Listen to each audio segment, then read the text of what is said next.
part is she was not favoring this foot very much. Kind of caught me off guard when she came in. The reason why? Well, this was attempting to heal on its own, and you're going to see that as we trim this, exactly what happens and how that cow or how that hoof goes about resolving these issues on their own. However, in this case, it was not successful.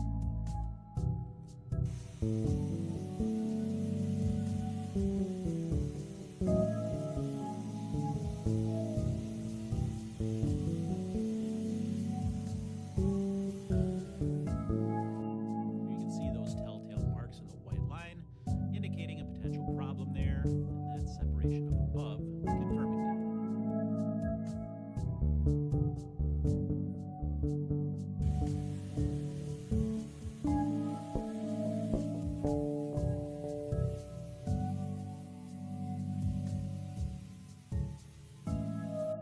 Common question I get is, how can you tell that that horn is detached? See that dark shading there? It's a clear sign that we've got debris up behind that.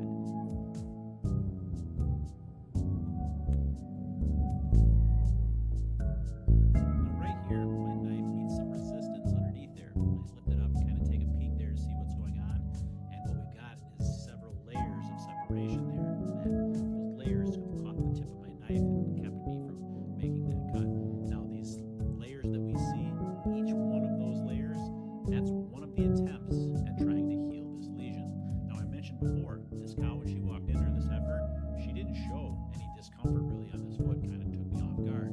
That's because these areas of separation that lifted up horn, that's a way to try to resolve these issues on their own. But she's had 3 failed attempts at this, where what happens is that horn stops growing. That's what causes that differentiation in layers that we see, is when that horn, it'll stop growing for a little bit in an attempt to try to get a new sole to form there, and then it's done that here 3 times in an attempt to try to heal this. So what we're going to do is help this out. We're going to remove all these layers so we don't have anything causing problems there, nothing to trap debris, clean that area out really well, and this will then resolve in one shot.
Exactly where I want it, and I don't have to worry about any of these little edges covering up spots that may need to get some treatment.